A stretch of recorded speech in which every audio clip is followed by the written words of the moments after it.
clock produced an odd, loud noise that echoed in the quietness of the area. Maybe you wonder about the secrets that have been kept safe and undisturbed in here for years.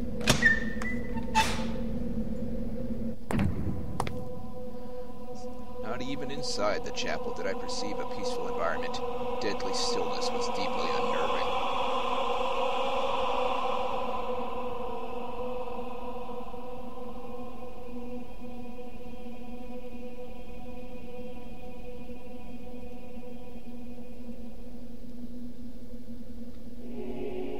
These people must have been very religious. Have their own private chapel.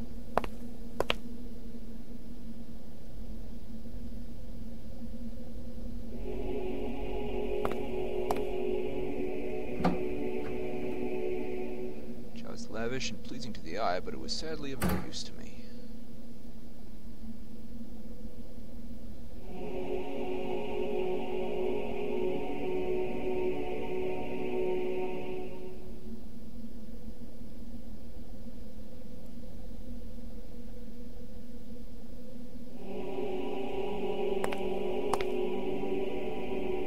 Hey, dude.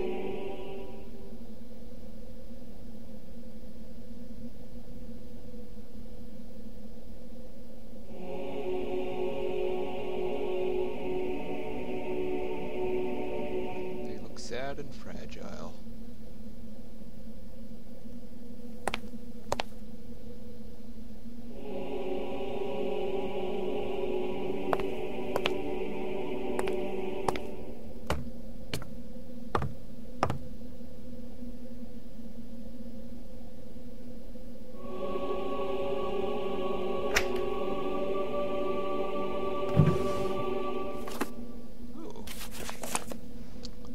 Bible. I'm not reading all this.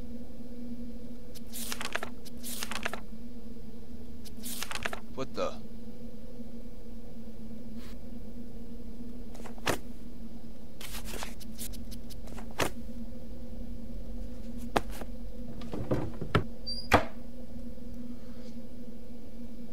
Dude, I'm afraid I got something for you.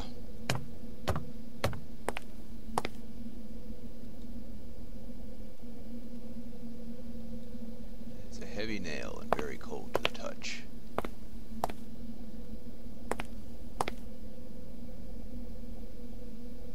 Huh. Yeah, you see those? Now, not one here.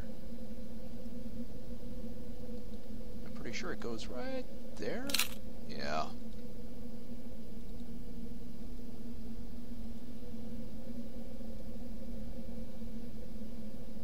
Oh, I did that. Now what?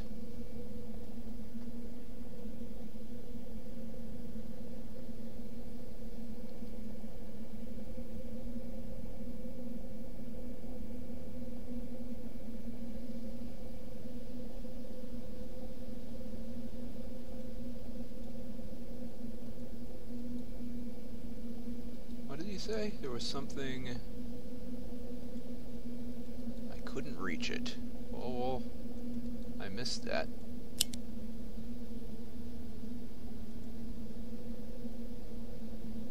What the heck?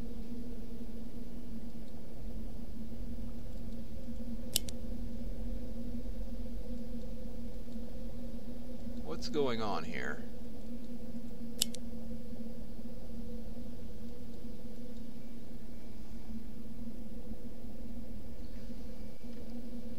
I have to do that down here.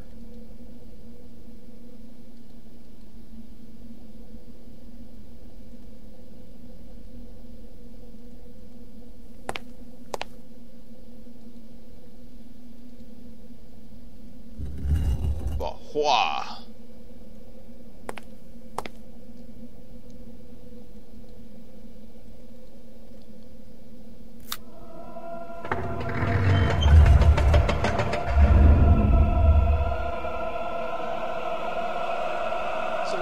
Don't you think?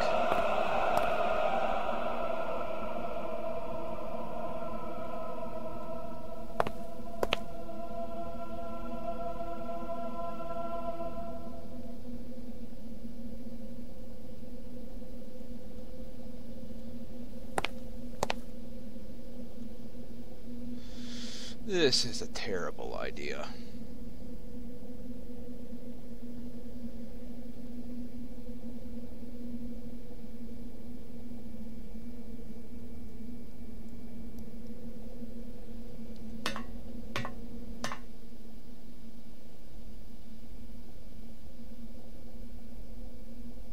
Got a pipe.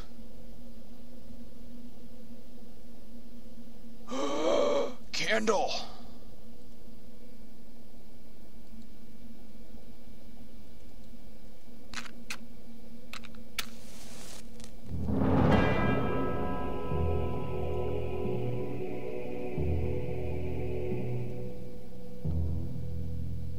Cult books, African culture titles.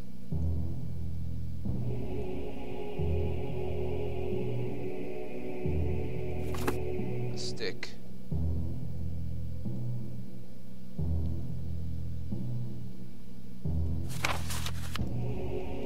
March 26th. The folklore of the Dalmar is just as disturbing as their vicious attacks. If my researches have been correct, then I could have stumbled upon one of the most ancient tribes ever known to humanity, dating back to the era when the so-called Bushmen inhabited South Africa. We're talking over 20,000 years ago. How could any civilization manage to survive all this time without ever hunting or expanding? Just being there. I don't dare to imagine what 200 centuries of inbreeding and cannibalism can do to people. I've seen them, though. They can't be called humans. What's most unsettling is their mystical background. Impossible to be considered religion due to its complete lack of basic rules and maturity. Only simple premises that to keep an evil entity at bay which is stalking them since the beginning of time or Dark Ages. At this point I had to stop and consider the implications that Dalmar actually thought of their later period of systematic slaughtering of mankind as good times or golden ages.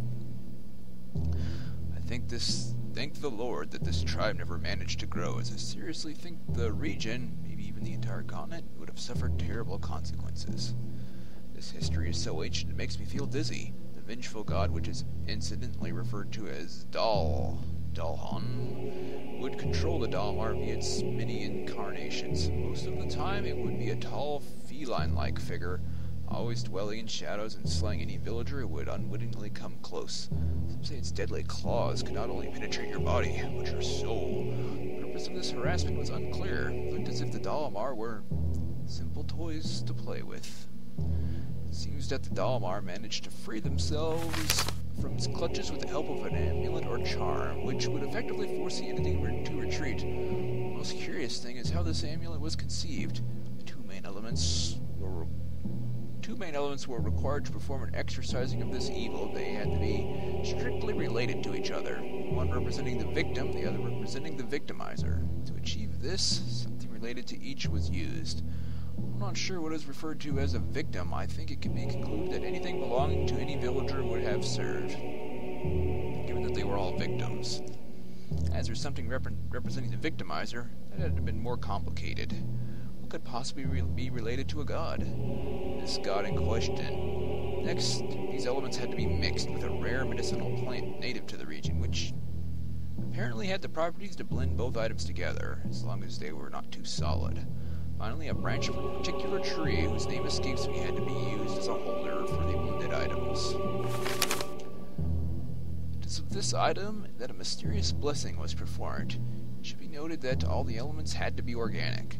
Dalmar successfully released themselves from the control of the vicious god with an intense ritual that seemed to have taken days to perform. The amulet was so powerful that the entity surrendered to their will and offered divine power in exchange for sacrifices. The Dalmar wouldn't allow themselves to be fooled. They decided that getting rid of the evil once and for all would have been the wisest thing to do, so they managed to capture the spirit and store it someplace where they could guard it for ages to come. My God, the evil spirit was cast into a mask, trapped inside the confines of this blessed wood for an eternity. A mask. With its description, it bears an uncanny resemblance to... Who am I fooling? It is the mask that Dalmar would keep the spirit at bay. The irregular rituals involving the bloody sacrifices with the aforementioned amulet. The last book I read today about the Dalmar, in reality 2 small paragraphs as an perusing bonus reading in a book lent by the museum, has revealed to me something that left me completely paralyzed with terror. I've always wondered, since I began studying them, what made the Dalimars savagely slaughter neighboring tribes without any apparent reason. Is it a violent raw instinct? Did they feel threatened in any way? Or was it by perverse and ungodly sense of enjoyment? No, it was fear. Fear that someone else would take the mask and release the god. They killed to protect themselves from falling again into the Dark Ages. They went to such extreme lengths to avoid this. Then what did they have to endure when the entity was free? Rituals hadn't been performed on the mask for years now. What have I done? What have I done? Should learn about the evil, terrible as it was. I still wondered what the action James Blackwood went to get rid of this curse.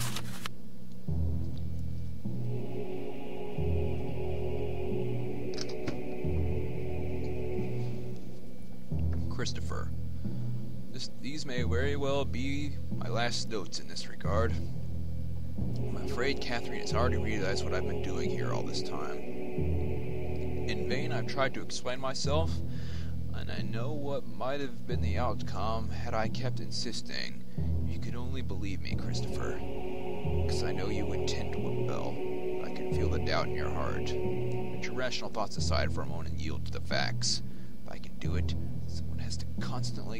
someone who was constantly taught in the wonders of science ever since his childhood, and so can you. I'm hoping that you will contemplate the possibility and some truth in the assessments once you read about my latest findings.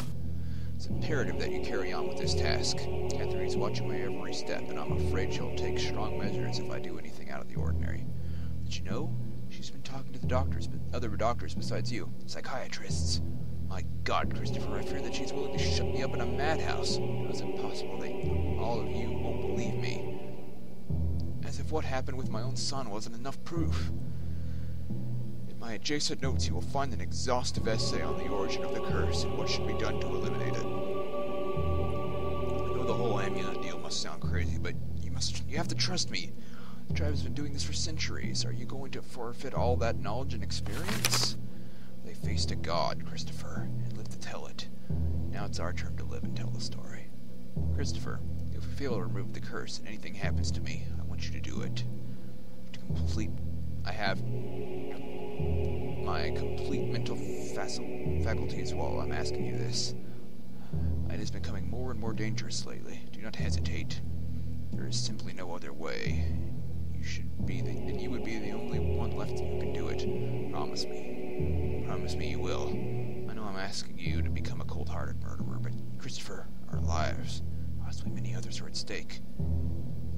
Isn't that enough to forget your vow?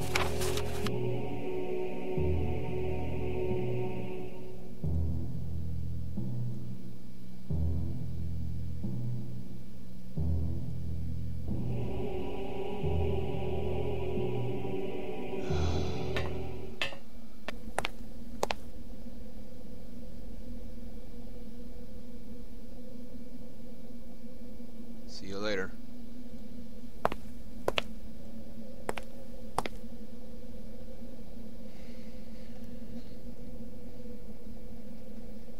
I don't like the looks of this.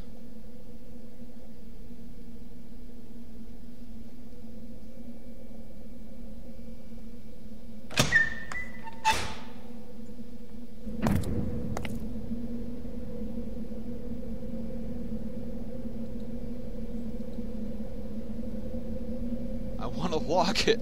I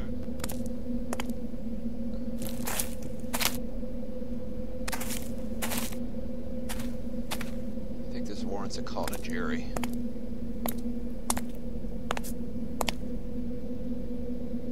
Things are getting a little weird. 2 p.m.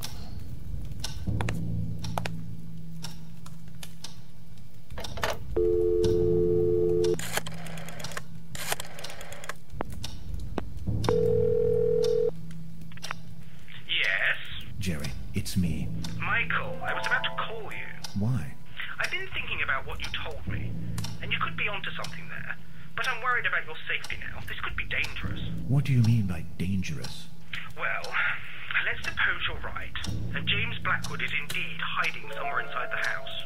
He's a madman, a murderer, and your life could be in danger. Jerry, if James Blackwood is still alive, he'd be nothing more than a harmless, decrepit old man. I don't think I'd have any problem outdoing him. And what if he is armed? I'm willing to take that risk. He surely knows I'm here by now. What if he's waiting for me to leave so that he can escape? I can't miss this opportunity. The opportunity of what, for Christ's sake? Of knowing. I'm already too much into this, Jerry. And if I don't know what happened inside this house, I won't be able to sleep again. You're obsessed. You were supposed to finish your book, get some rest, and now look at this. What are you going to say to your editor? Who knows? Maybe this whole episode inspires me to write that ending. I'm sorry. I can't leave this now, Jerry. It's too late. I can't believe this. I don't understand you. Doesn't the possibility of spending another night in that house with a creepy old man hiding in the basement scare you? I know what you're trying to do. Goodbye, Jerry. Michael? Michael! It's dangerous, do you hear me? Dangerous! You have to leave that place! I'll keep you informed. Wow. Yeah, we're getting pretty deep into this, guys.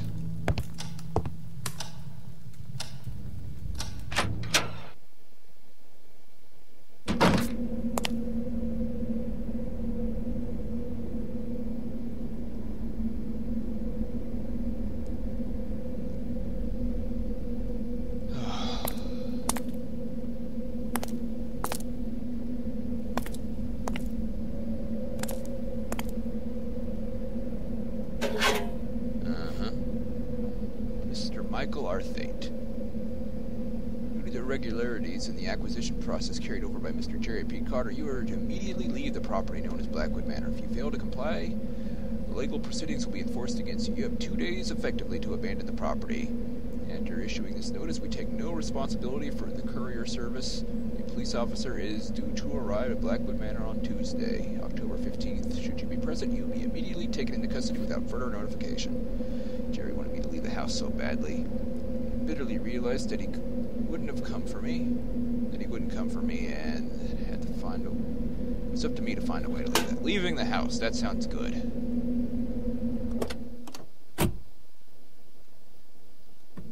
Battery's dead. Oh yeah, car batteries are in the back in England. I don't understand. The front is the trunk, and the back is where the engine is. It's so backwards. But there was that generator in here. The pedal-powered one. Now, how do we hook it up is the question.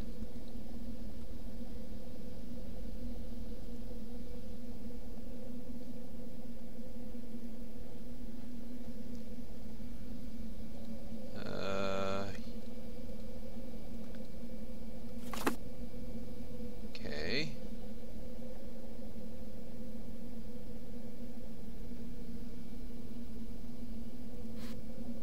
Oh, okay.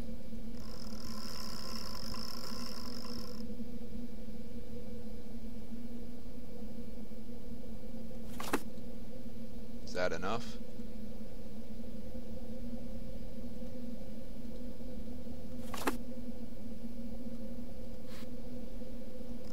More charge.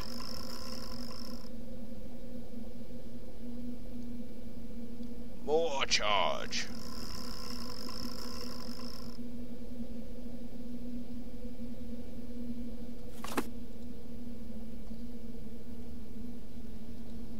Well, we only need one charge to get going.